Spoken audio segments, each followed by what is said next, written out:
Okay, welcome back. Today we're working on a Clinton 4-cycle engine. It predates 1960, I believe.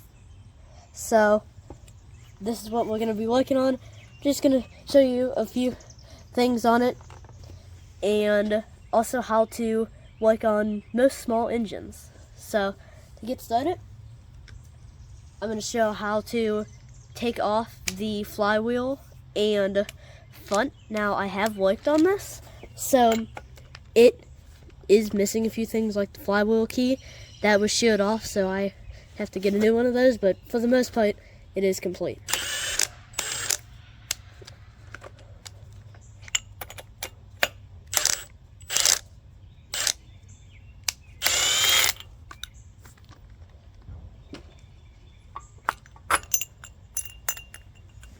Take off that, and then I forgot to take off the front cover, so you have to take that off.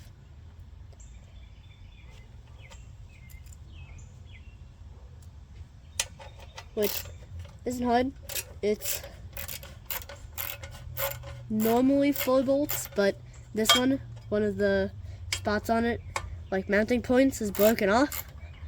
Don't know how that happened, but when I took the bolt out on the first time I took this off, the whole piece fell off. So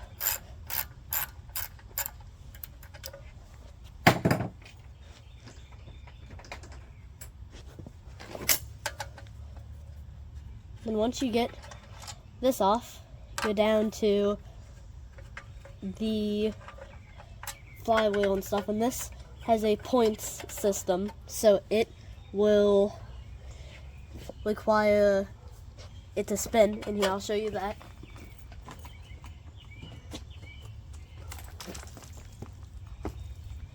I recommend getting a bolster.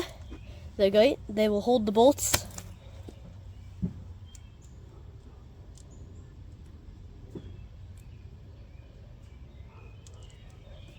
Like that. And pull off the front cover. There's that. We already took off this bolt. This comes off. That comes off. And then see how this here is stuck on here? So you grab this here, you grab the nut, you get it on until it's almost all the way on, and then you leave just a few threads left. So see how it's flush? We take a few threads off. So now there's a little bit of a gap between the crankshaft threads and the bolt, and then you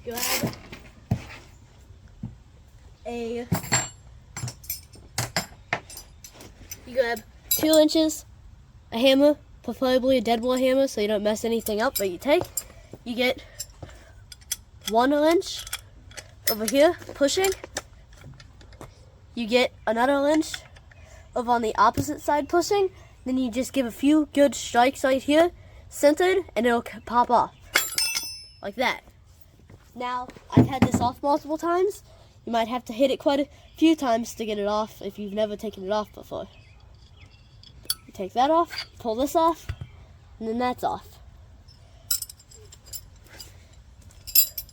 And then now, like I said, I've already cleaned this up. It has spark for the most part, but this here rubs against here on spark, but then once you get that off, let's say you need to get spark back on it. So you're going to take flat screwdriver, flip the engine back, and then take and pull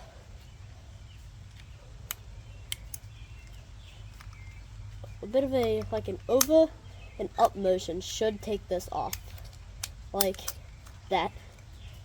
Fold that to the side. You can see here it says set points to 0.20. This is the gauge right here at the bottom. Not all engines have that, and most modern engines don't have this. Here's the points. When it's running, this will run across that magnetic thing. These will open. It will make spark. This here I've already cleaned. Normally you take a little strip of sandpaper, pull this off, you get it in here. Now this is 80 grit. I don't want to use this on this. You want to use more like 180 instead of 80, but you rub it in here, get it all clean, blow it out normally, and then it'll be good. Now, I'm going to put it back together here in a second.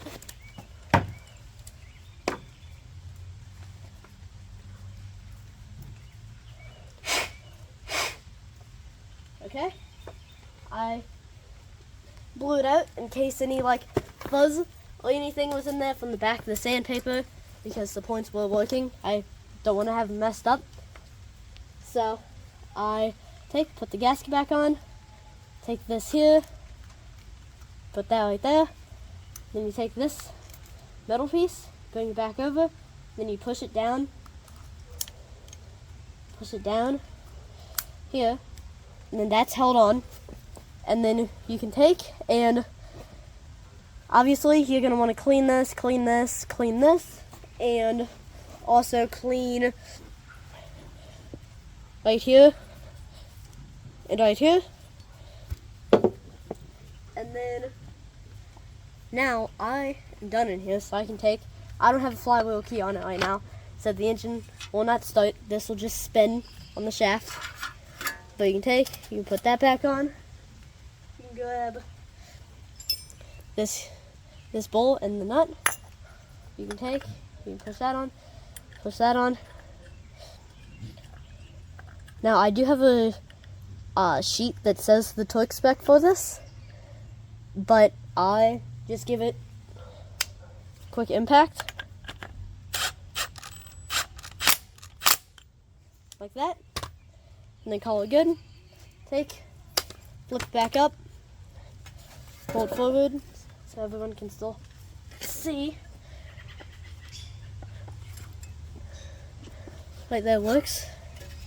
You slide the front on it, get this front panel in here, sides on, grab the bolts. This long one goes right here up top, this little short one, and then this one goes right here.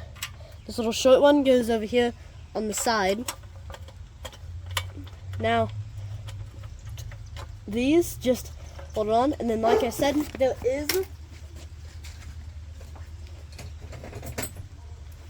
this fourth one, and it goes over here on this side, but it's snapped off. So this is actually part of the motor. The motor still runs.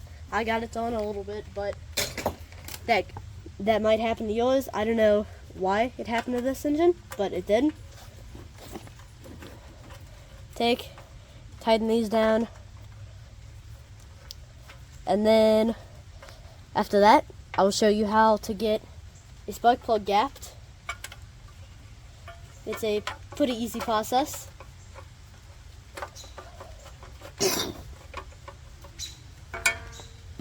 Okay.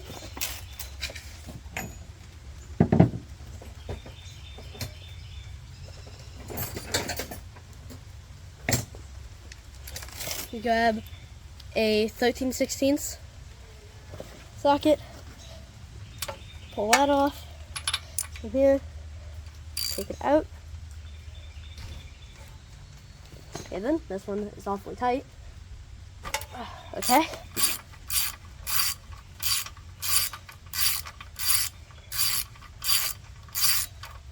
Take that off. Once you have it off, it looks good. I've already cleaned it. I think there's, I don't know, camera focus on it or if you can see it, but yep, there's a bit of carbon on that. Can't get it off either.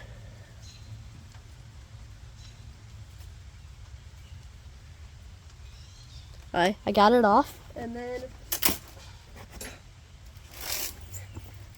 I have this camera would focus. It's kind of confusing. We're not going to use that one. We're going to use this simple one. You get it on here, slide it on, and then this one gets gapped to 30. Looks good. Check it again. Looks good. Okay, then you can take and you can put it back in.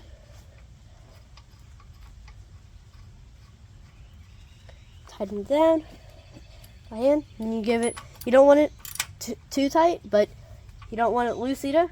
Tighten it down some. That's good.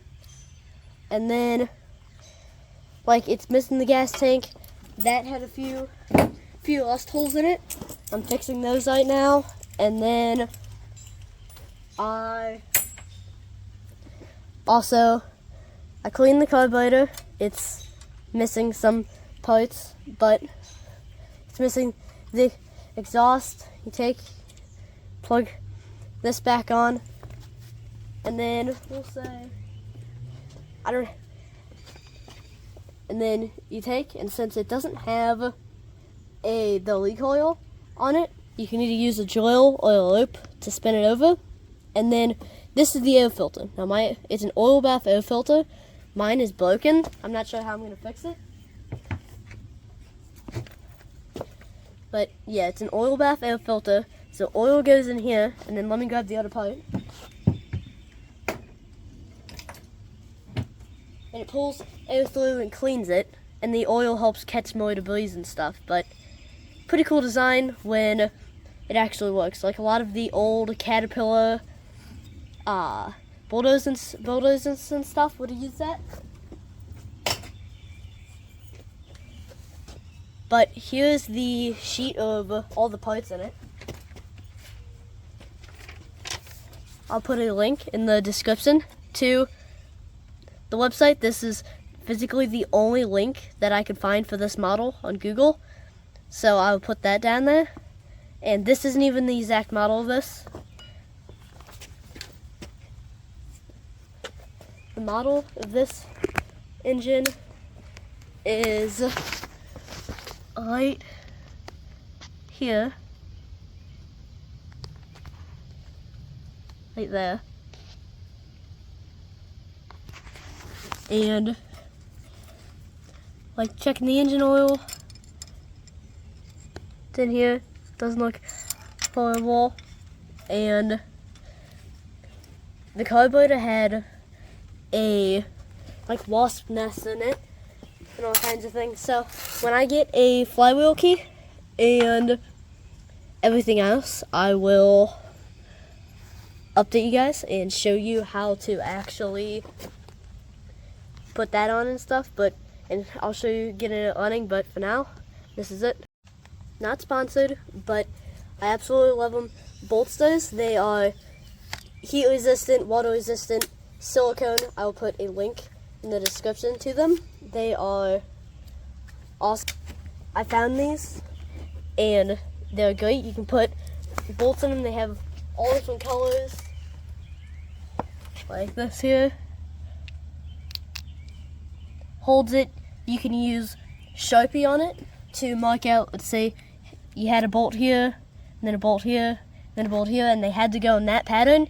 You could use a Sharpie to trace it out and just wash it off the plate clean. They're chemical resistant, heat resistant, they're good. That's all. Thanks for watching, and see you next time.